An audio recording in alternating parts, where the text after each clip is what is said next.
I'm just so happy, but why at the same time do I feel this sense of sadness? It's logical because when you really, really want something, the absence of it doesn't feel so good. And you're not feeling both of those things at the same time. You're feeling really, really happy or really, really sad, but you're not feeling both ends of that vibrational spectrum at the same time. You might be trained, as many humans are, to weigh the pros and the cons and the pluses and the minuses, and you might be really good at thinking there and thinking there and thinking there and thinking there and thinking there, but you don't need to. When you say there's so many things, but they're all pointing to a singular theme, so we'll just chew there about that. What's on your mind? I just don't even know where to start. I'm gonna just go back. No, wait. You do know where to start. You know where to start. Where you want to start with us in this focused moment is on something that matters to you a lot. That's where you want to start. I just have the feeling that I can feel people's energies. You can. Well, everyone can. And that speaks to why you're there and there and there and there and there. We know that you were listening to us as we began. And we're talking about how most humans are observers. And when you are sensitive to energy, that means you're not just observing with your physical senses, you're observing vibrationally too. But you don't want to just an observer of so many things. You want to train, and we mean that in just the way that word means to you. You want to train yourself into a vibrational frequency that then limits what you can observe. I think that's one of the issues. I observe things It's that... sort of like going into a bookstore. We're just going to keep interrupting you till we rein in your energy. Oh, it's fine. Until we influence you into your alignment. It's like going into a bookstore with no real sense of why you're there. You would be overwhelmed with the subjects and the things to select from. But if you have an idea of what you're looking for, then you have a better experience. And so what we really want to talk about, it's what you want to talk about, it's what you are about, and it's a subject that we are just now forming a new word around, even though we've been talking about all of this stuff for a long time through this format. You're talking about influence. You're talking about how important it is for you, through the choices of what you think about before you get out there where people are, the choices that you are focused upon that cause you to find vibrational harmony with that greater point of view that we've been talking about already here today. Because when you, and it's not hard to do, find resonance with your own inner being, now you're tuned in, tapped in, turned on to the frequency that is really who you are, and now you don't have access, you're not empathetic to all of the scattered energy that's going on all around the planet. You're in vibrational harmony with who you are, and now you are an influencer of alignment, not a scattered person that's buffeted around like a cork on a raging sea. Can you feel that? Mm-hmm. You heard it and you feel it, and it's what you're asking for, isn't it? Mm-hmm. So the blocking out, I see things like I'll see somebody treating somebody or not being acting kind towards someone. Or so our question to you is, what's going on in your vibration that makes that your point of attraction? Because I want to fix that person and make them better. That's exactly right, because you're an uplifter. But hear this, you want to influence them to alignment, but when you're focused upon that behavior that is so upsetting to you, you're joining that influence, and that's why you feel scattered. So how do I block that out? How do I just see that person doing that thing and saying, I need to change it? And you don't wait until they're in front of you. You prepare your vibrational atmosphere before they show up in it. In other words, you get yourself so stable that here they come, the ornery, belligerent bully. And they come to you, the energy sucker. They come to you, energy giver of your energy away to the sucker.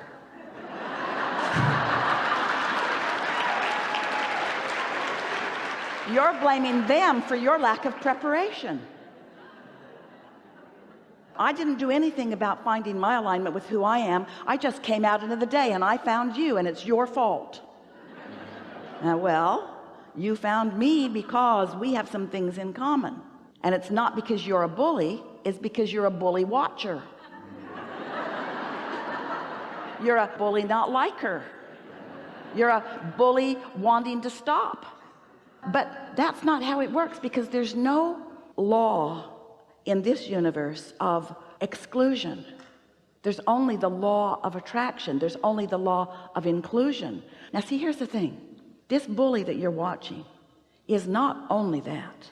This bully has an inner being who is wanting to call him or her home to alignment.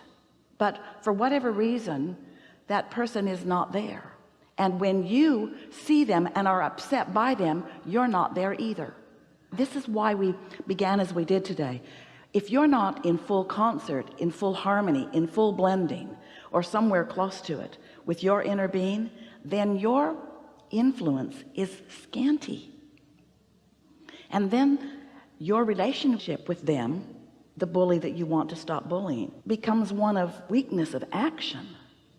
Then it's almost like you have to be the bigger bully to make the bully not be a bully. What? You can't get there from there. And so how are you going to harness your influence? Wait, how are you going to allow yourself to be harnessed by the true influence of well-being before you then want to express it or focus it towards someone else? I'll think about something that makes me happy, no matter how small and insignificant it's going to be. That's right. And when is the best time for you to do that? As soon as I feel that attraction to observe that negative. Exactly the wrong time.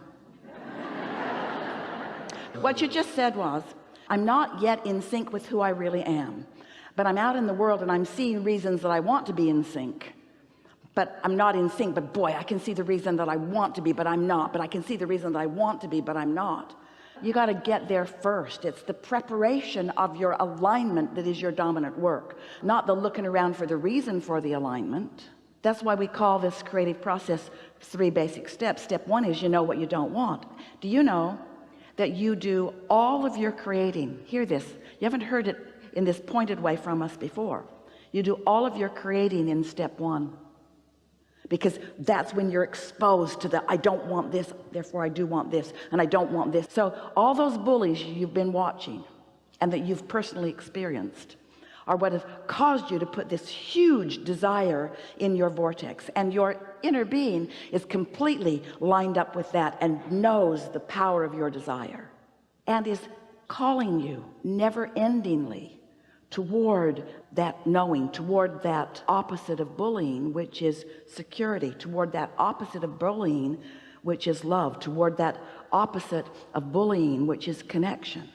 So in moments when you're not being challenged by what you're seeing, that's the time for you to prepare your vibrational atmosphere. In other words, in a very rudimentary, very simple example would be, if you were going to be the championship boxer of the world, you wouldn't wait until you were in the ring with the first opponent before you started moving your body like that. You would have done a lot of training first, a lot of it.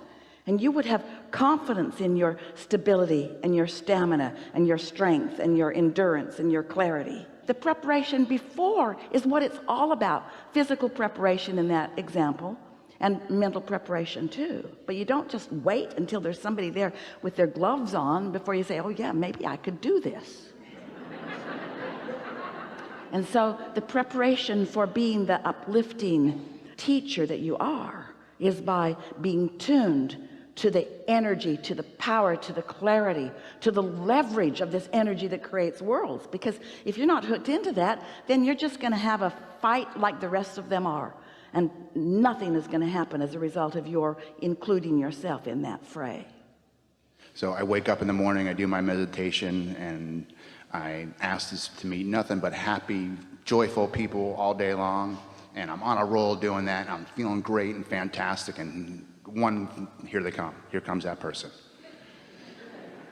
I'm doing great. I'm not even observing anything. But listen to the contradiction of what you're saying to us. So I want to help people who are not in alignment find alignment. I want to be an influence, but I don't want to see any of them today.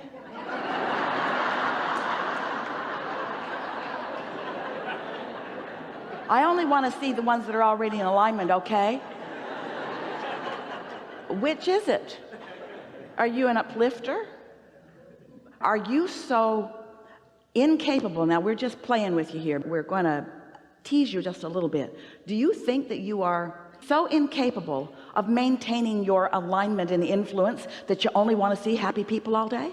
Aren't you really saying, I'm happy to be out there and see some of all of you, and who I really am is this, and if any of you are in the vicinity of what I know you want and what I know I want, then maybe we'll have a meaningful rendezvous. But I'm sure not gonna go looking for the one of you that's the most disconnected from who you are and give my undivided attention to you, because when I do that, your influence will win. And this is the thing that we really want you to hear, because there's really a big weirdness in that. Hear how weird this is. We're going to speak as if we are you. I am an extension of source energy, and I have the ability to meditate and other things and align myself with this loving creative energy that creates worlds. I have the power to do that. And yet sometimes I can meet up with someone who's not tuned into that leverage, who just has a whole lot of negative momentum going, and their negative momentum dominates me. What's up with that? It can only mean I'm over there in their world and they're better at being ornery than I am.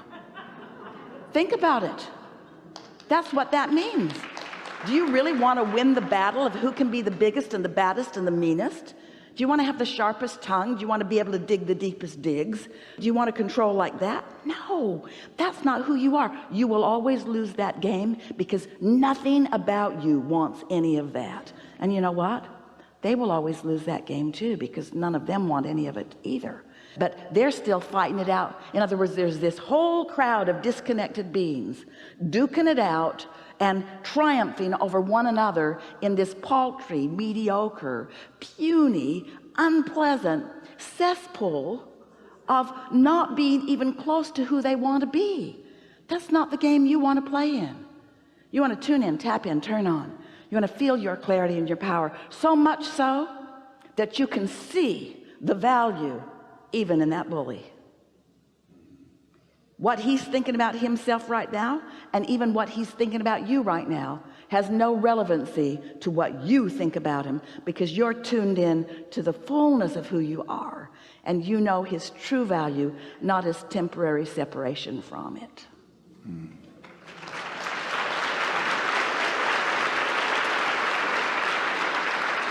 And we sure can understand why that would make someone like you nuts. Yeah. Because you've come for upliftment. But for a while it feels like upliftment must mean knocking the legs out from those who aren't uplifting. So if I could just push hard enough against all those bullies and all those mean, negative, hateful others, if I could just obliterate them through my pressure to them. And we say, only problem with that is law of attraction says you're not obliterating them, you're giving them power. You're throwing fuel on their fire, where if you refuse to see their hatred, you won't fuel it anymore. Whew. You can't beat me with your hatred. Your hatred's not real. Oh yeah? I'll show you how real my hatred isn't. Well, I really wasn't asking for that. See, in other words, we're not saying confront. You can't reason with unreasonable, but you can get into your own power, and you can be guided into the situation where you can be of greatest value.